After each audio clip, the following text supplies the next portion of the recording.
नमस्कार दोस्तों, आप देख रहे हैं वायरल 017। दोस्तों, आज हम लोग बात करने वाले हैं बिहार विधानसभा चुनाव जो कि 2025 में होने वाला है। उसका आगामी चुनाव का सर्वे लेकर आए हुए हैं हम लोग। तो यहाँ पर इंडिया गठबंधन और एनडीए दोनों में काफ़ी दिलचस्पी लड़ाई देखने को मिल रही है। इसी क्रम में तेजस्वी यादव जो हैं बिहार में लगातार दौरा कर रहे हैं, नरेंद्र मोदी भी कर रहे हैं। सीएम नीतीश कुमार भी अच्छा खासा अपना वर्चस्व लेके विधानसभा चुनाव में उतरे हुए हैं। राहुल गांधी का भी यहाँ पर यात्रा हुआ था। तो इसी क्रम में हम लोग पहले आते हैं। शुरू होने से पहले आप लोगों से एक निवेदन है कि जो लोग वीडियो को पे बने हुए हैं वो लोग वीडियो को लाइक ज़रूर करें, और चैनल पर नए हैं तो चैनल को सब्सक्राइब ज़रूर करें। और इसी क्रम में हम लोग आए हैं पूर्वी चंपारण। पूर्वी चंपारण में लगभग 12 विधानसभा चुनाव हैं, जहाँ पर एनडीए को 5 और इंडिया को 7 सीट, 2 सीटों की बढ़त मिलती हुई दिख रही है। और जनसुराज पार्टी का यहाँ पर खाता नहीं खुलेगा।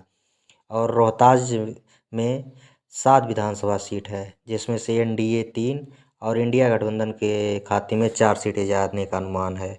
और इसी क्रम में हम लोग आए हुए नवादा।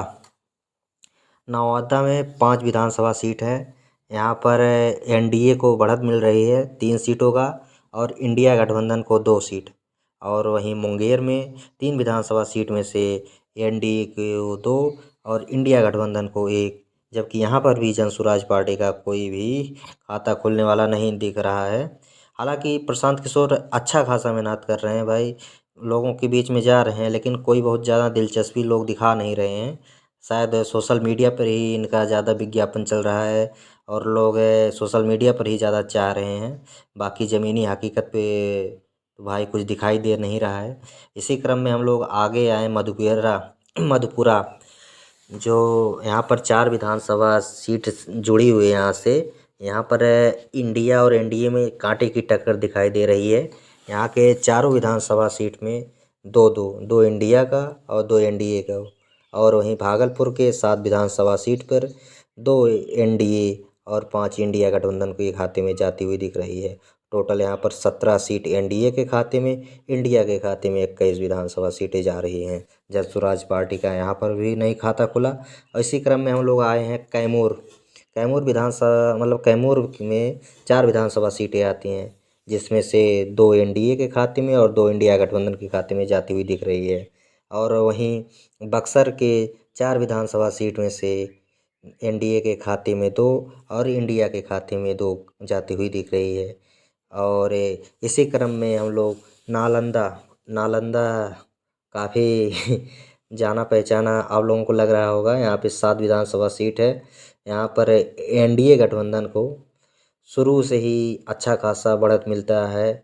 हर एक विधानसभा सीट, मतलब हर विधानसभा में भी अच्छा यहाँ से एनडीए जो उभर के आती है, यहाँ पर भी इस बार भी अच्छा खासा सीट जीत रही है। एनडीए के खाते में 5 और वहीं इंडिया गठबंधन के खाते में 2 सीटें जाती हुई दिखाई दे रही है। और इसी क्रम में बेगूसराय में 7 विधानसभा सीट आती हैं। यहाँ पर एनडीए 3 और इंडिया गठबंधन के 4 खाते में दिखाई दे रहे हैं। और इसी क्रम में शेखपुरा में 2 विधानसभा सीट हैं, जहाँ पर एनडीए क्लीन स्वीप कर रहा है। एनडीए दोनों की सीटें जीत रही है और इंडिया गठबंधन का यहाँ पर खाता नहीं खुल रहा है। जबकि जमुई में 4 विधानसभा सीट आती है, वहाँ पर एनडीए के खाते में 2, इंडिया गठबंधन के खाते में 1 और जनसुराज पार्टी के खाते में 1 सीटें जाती हुई दिख रही है। इसी क्रम में एनडीए को 33 विधानसभा सीट मिलती हुई दिख रहा है, और इंडिया को 32 सीटें मिलती हुई दिख रही है। जनसुराज पार्टी का यहाँ पर खाता खुलता दिखाई दे रहा है। और आगे हम लोग बढ़ते हुए हैं सीतामढ़ी में 8 विधानसभा सीटें आती हैं। यहाँ पर इंडिया को 4 और एनडीए को 4 सीटें मिलती दिखाई दे रही है।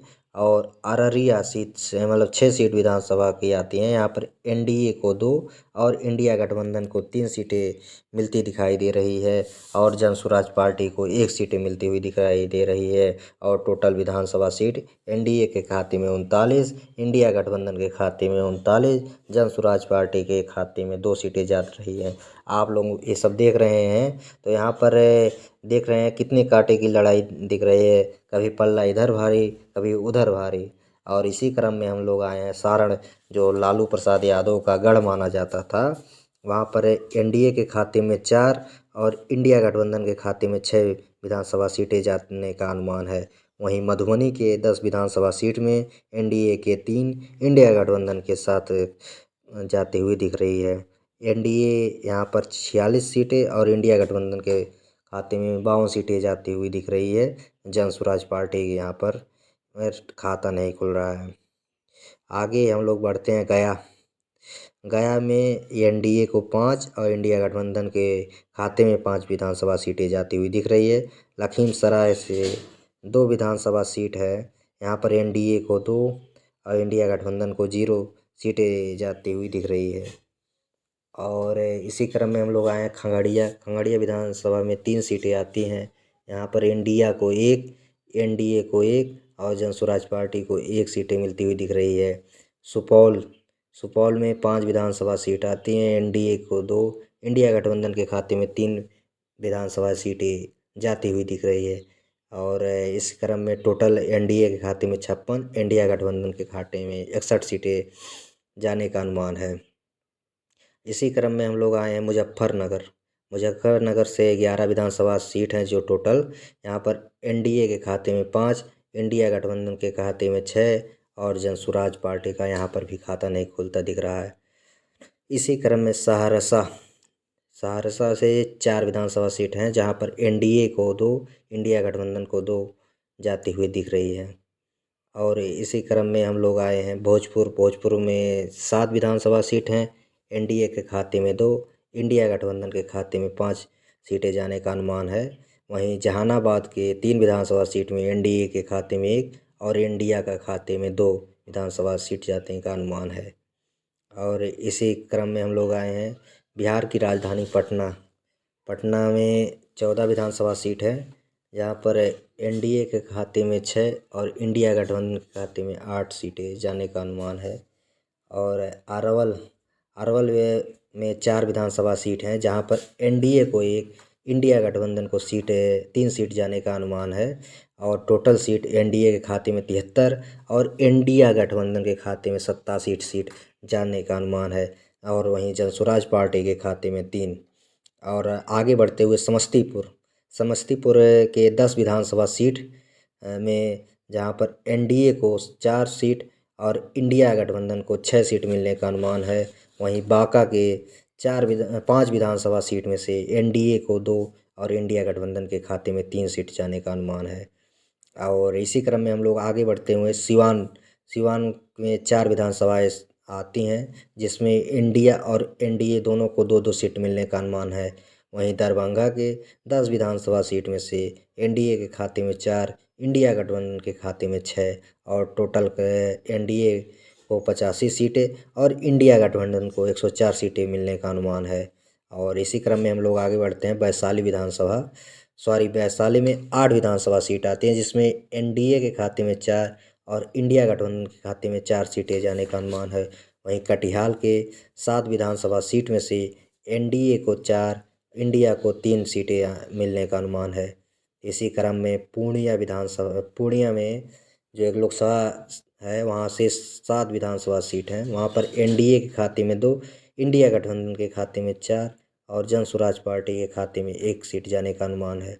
किशनगंज जो कि यहाँ पर 5 सीटें हैं, एनडीए के खाते में 4, इंडिया गठबंधन के खाते में 2 सीटें मिलने का अनुमान है। और टोटल सीट एनडीए के खाते में 99 और इंडिया गठबंधन के खाते में 117 सीटें जाने का अनुमान है। वहीं जन स्वराज पार्टी को 4 सीटें को यहाँ पर मिलती दिख रही है।